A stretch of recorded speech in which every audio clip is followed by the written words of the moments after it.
Israel is losing out. They're losing the media war despite their connections. They are losing the media war.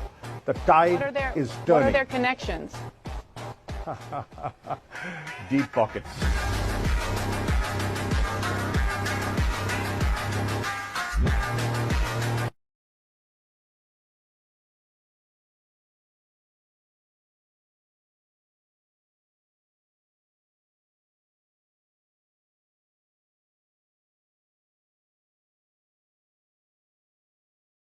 السلام عليكم.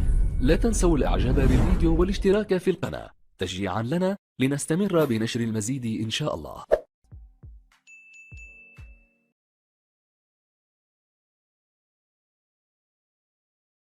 بالإنجليزي لتوصل للإسرائيلية.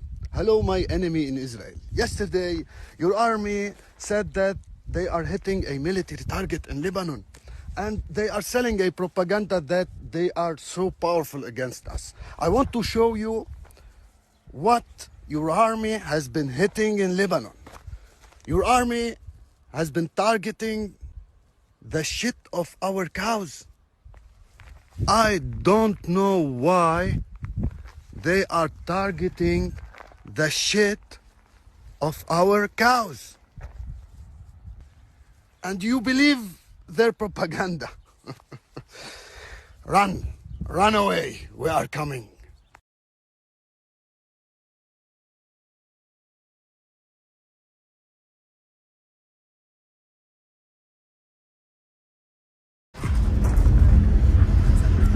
יש לנו ביר עם מערכת חיבור עם סולם. כאן נראות את הערב. אלו פה את הרחבונים.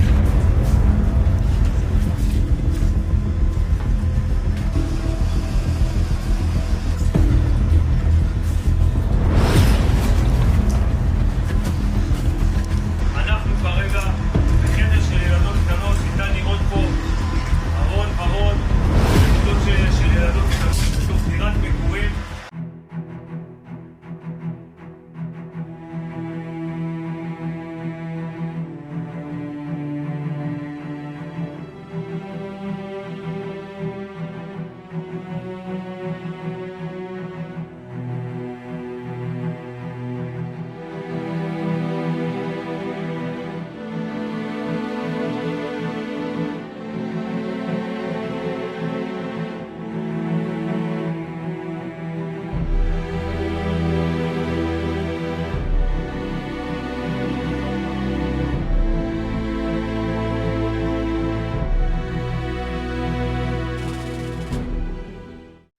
In the early 1970s, Israel had a choice.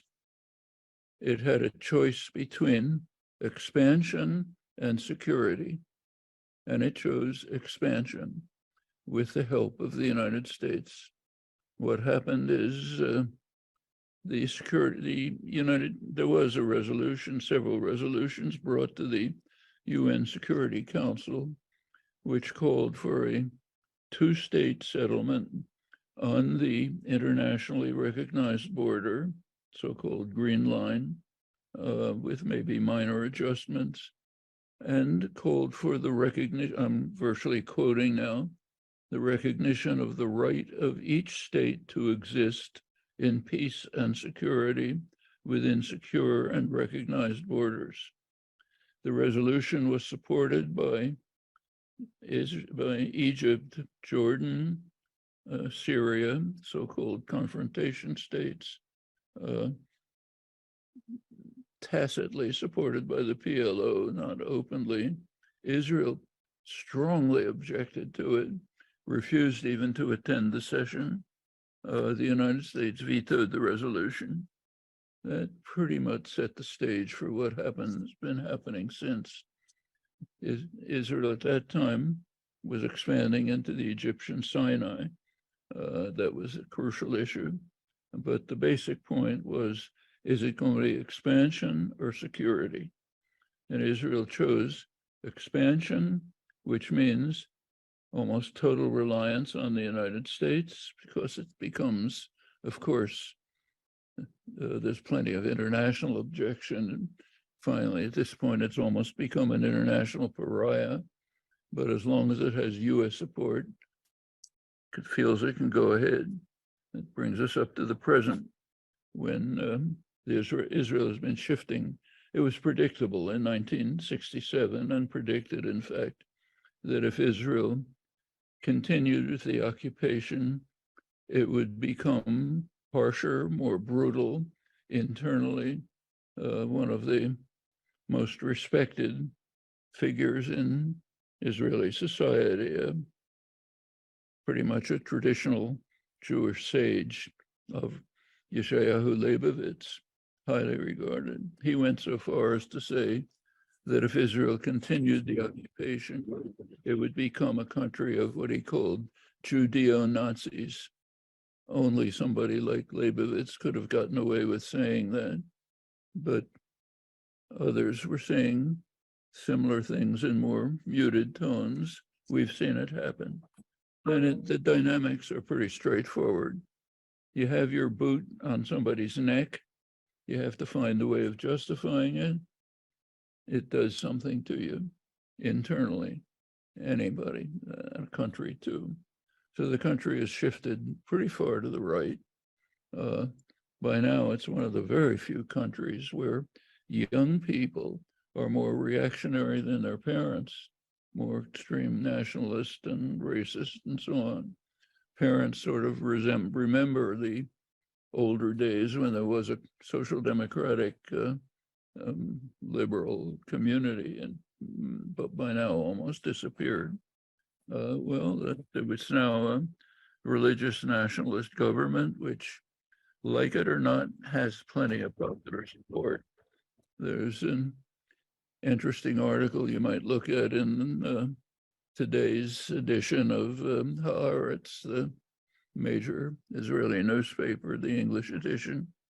It compares Turkey and Israel and points out that in Turkey, as in Israel, whether you like it or not, a religious nationalist element is the majority, which is opposed to democracy.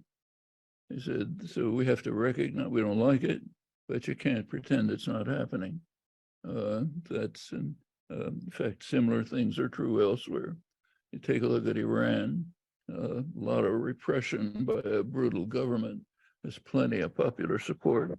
You go to the rural areas, deeply religious areas, find extensive support for the guardian council of harsh, brutal clerics.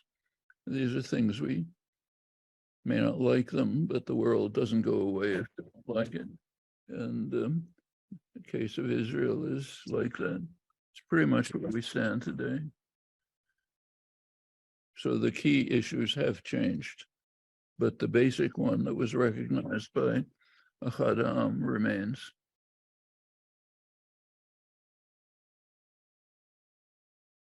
This is interesting. Gas reserve off the coast of the Hamas-run Gaza enclave.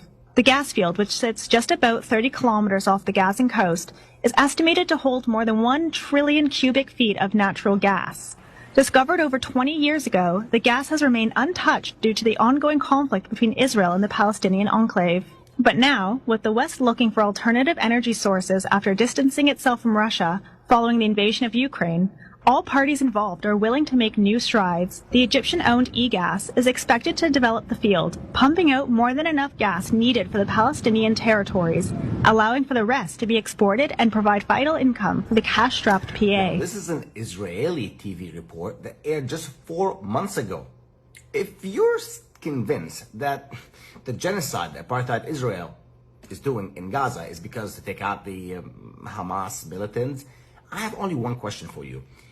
Why are they attacking and killing people today in the West Bank, where not only there are no Hamas militants, but also that local government always cooperated with apartheid Israel and are also anti-Hamas?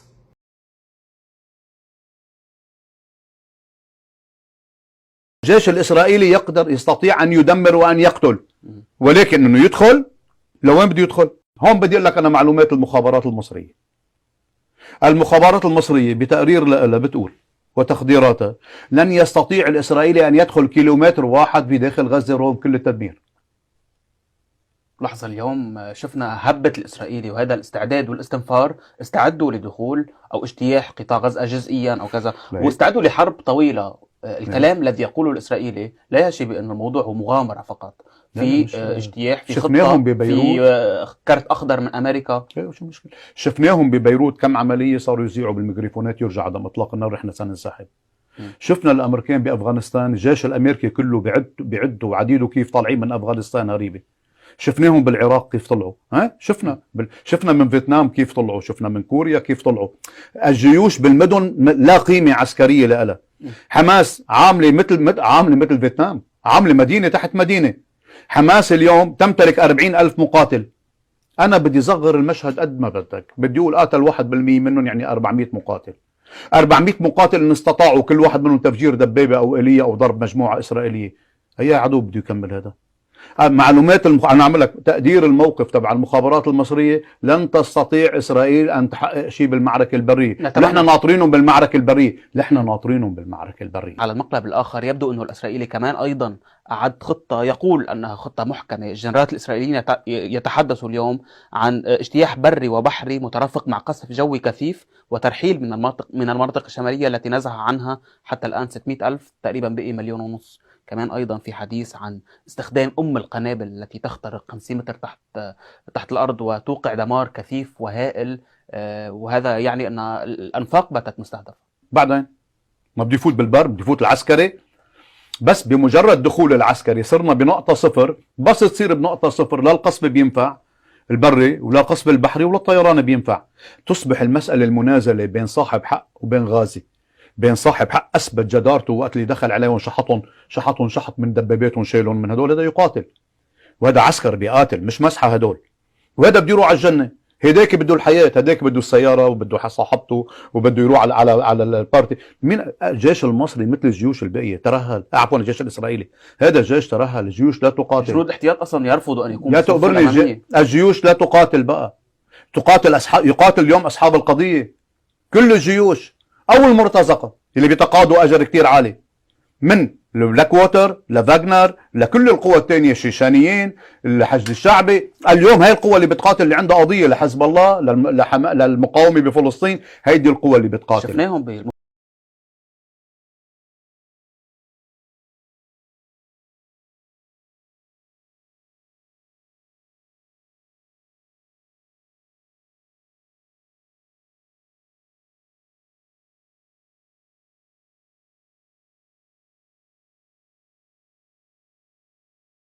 السلام عليكم.